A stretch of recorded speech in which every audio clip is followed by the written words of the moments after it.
Hey everybody, this is Jen. Welcome to my channel and welcome to my journey. So today we are going to be making some all-natural fruit leather with just 2 ingredients. It's really fun and easy to make, and when the stores have an abundance of fruit on sale, or your local farmer's market has an abundance of wonderful fruit, there's wonderful ways that you can preserve them for use later. And fruit leather is one of the ones that I like to do. So, to figure out how to make some, follow me along right here on Garden Jen's Journey. My name is Jen. In 2016, we moved to a small rental property in central Michigan. Here, I started my journey of organic gardening, making natural remedies, cooking from scratch, and so much more. Welcome to my homestead, and welcome to my journey.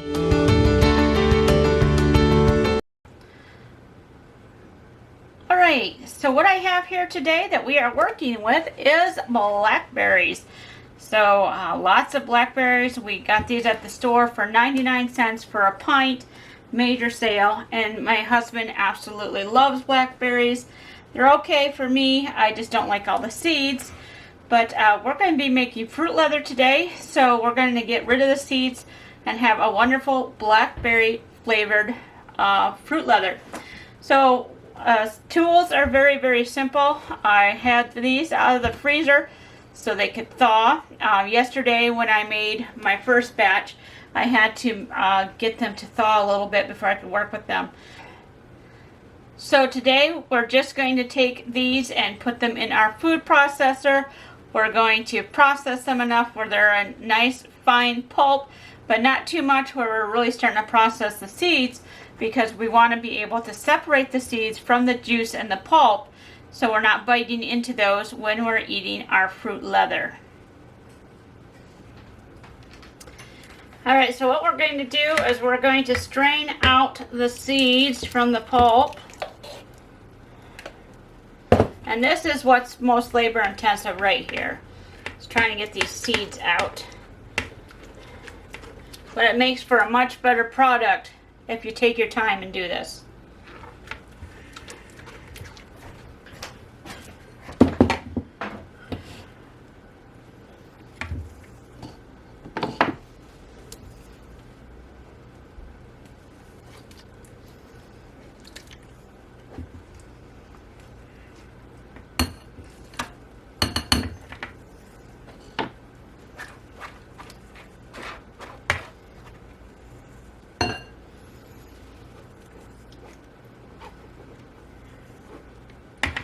I'm using 2 spatulas because I don't want to get the seeds that are in here in here.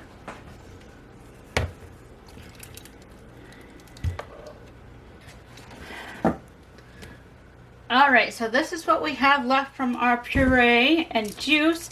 That's not quite a bit because there is a lot of seeds in blackberries and it's hard to get it all out without sacrificing some of that pulp. One of the things we're going to do to this to help make it a little bit thicker, add some more fiber back in, is we're going to simply use regular applesauce. I prefer to use unsweetened applesauce, but you can use sweetened if that's what you have. That's what we were able to get last time because they're sold out of unsweetened. But this again will add some fiber back in since we lost quite a bit of the pulp, and also add a little bit of sweetness because blackberries can tend to be quite bitter.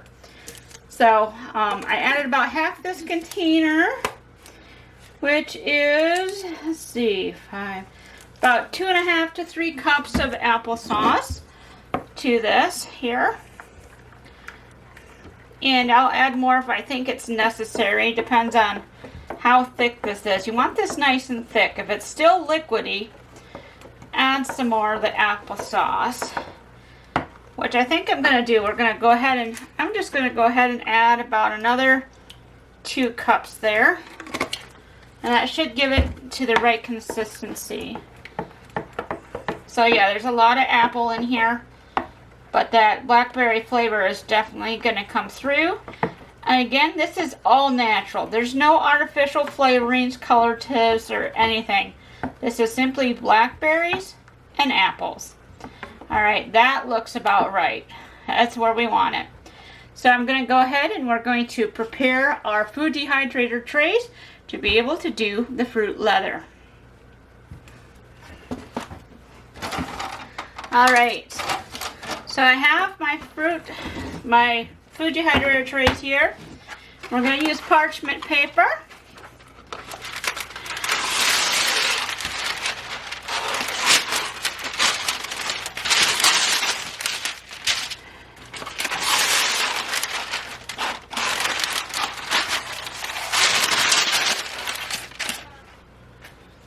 All right. Now we're going to cut these to size because we need them to fit snugly in our dehydrator trays.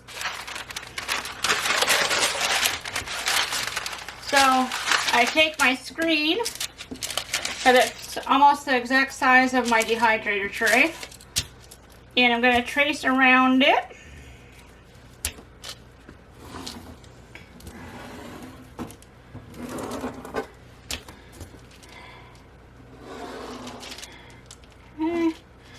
Then I know I got to add about another inch to the end here.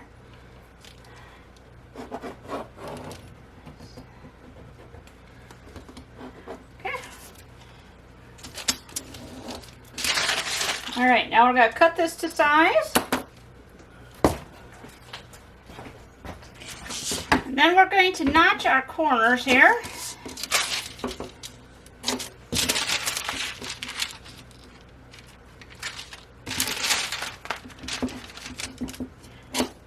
Go.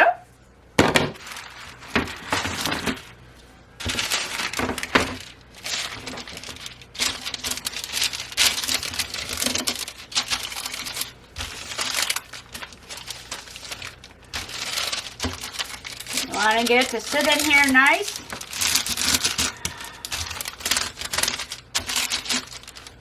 There we go. Now we have a fruit leather tray. So I'm going to take my soup ladle and we're going to ladle our puree onto our tray. I do about 4 soup ladles full. I think that's 4 cups. Please excuse the grumpy cat. She's 18 and she tends to be grumpy sometimes, so she's screaming at me right now. No apparent reason, just to scream. So bear with her here. She's old and she thinks she deserves to be able to voice her opinions. Yeah, anyways, we're going to smooth this out.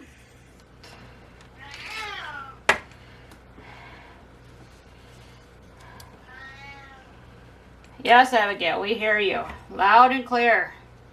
Gonna add one more. This is what it's like living on a homestead. Shooting videos and you got a cat who's mad about it. So she's got to be heard. But she's absolutely fine. There's nothing wrong with her. She's just grumpy. Just grumpy. Alright, there we go. Now I'm going to go ahead and put this in the dehydrator. And we're going to do our next one. We should get 2 trays out of this.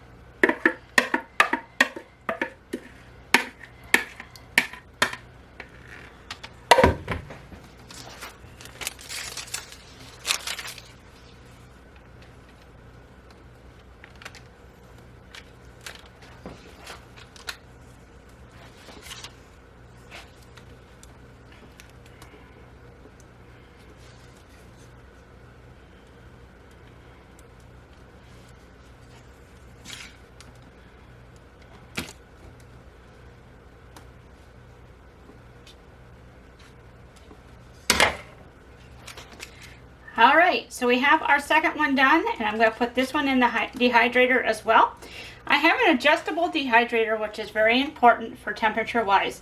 I'm going to dehydrate these for about 12 hours at 120 degrees. See if they start to firm up and form a sheet. If they are have formed a sheet and aren't like really soft, then I peel the sheet off, flip them over, turn the temperature down just a little bit to about 110, and dehydrate them about another 8 hours. So I'm going to show you what those look like. Alright, so this is what a finished piece of fruit leather looks like. Like I said, when you're first drying it, you want it to look kind of like this, and where there's no visible sticky, like it feels just like jam. And then you peel the paper off, flip this over, and let it go about another 8 hours until it's basically like leather. You don't want any spot that's moist and feels like jam. If it still feels that way, put it in your dehydrator for about another 8 hours. So we're going to cut this in half. I just use a pizza cutter.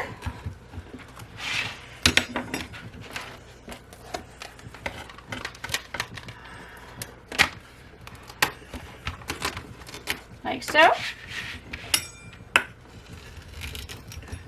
And I just cut it.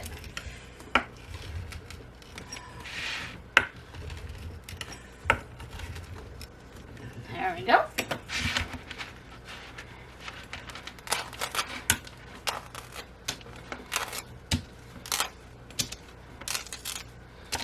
All right, so now we have fruit leather. So you can see we filled our jar full of fruit leather. Now I'll put a regular lid on this, a regular canning lid with ring, and seal it tight. And this will stay good for a couple of years actually, as long as you keep the moisture out of it.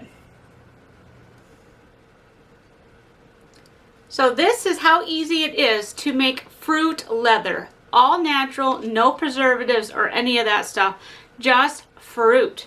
And simply pureed, the seeds taken out, and put on a dehydrator tray for at least a day basically to get it completely dried out. Let me tell you, this stuff is delicious. It really is. Definite blackberry flavor. And I'm glad I used the sweetened applesauce, even though I don't really like using a lot of sugar, because the blackberries were very tart, so the sweetness kind of rounded it out. But very, very good. Now, you can do this with any type of fruit, basically. The seedy fruits, like your strawberries and other berries, you'll have to go through the same process of removing the seeds, possibly adding some applesauce or even some pears or something like that to put the fiber back in, so you're not just having juice. But you can do this with any type of fruit that is in season or on major sale. So this is a great way to get your fruit in, especially in the winter time when fresh fruit is hard to come by out of the garden and you have to rely on stores, and sometimes those fruits aren't taken care of very well, if you know what I mean. So anyways, I hope you like this video on how to make an all-natural snack to preserve all those harvests that you get out of your own garden, maybe a friend's garden, the farmer's market, or like I said, when supermarkets have major sales on their fruit. So if you like this video, make sure to give it a thumbs up. Share it with other people who might want to know a way to make an all-natural snack. If you're not already part of the journey, make sure you click the subscribe button down below. Love to have you along as we move through life together. I do plan on having more tips and tricks on cooking and gardening adventures as we go, and I'd love to be able to share them with you. So again, make sure you subscribe and click that notification bell so you're let know the next time I upload a video. And as always, I hope wherever you are wonderfully blessed. So until next time, bye-bye.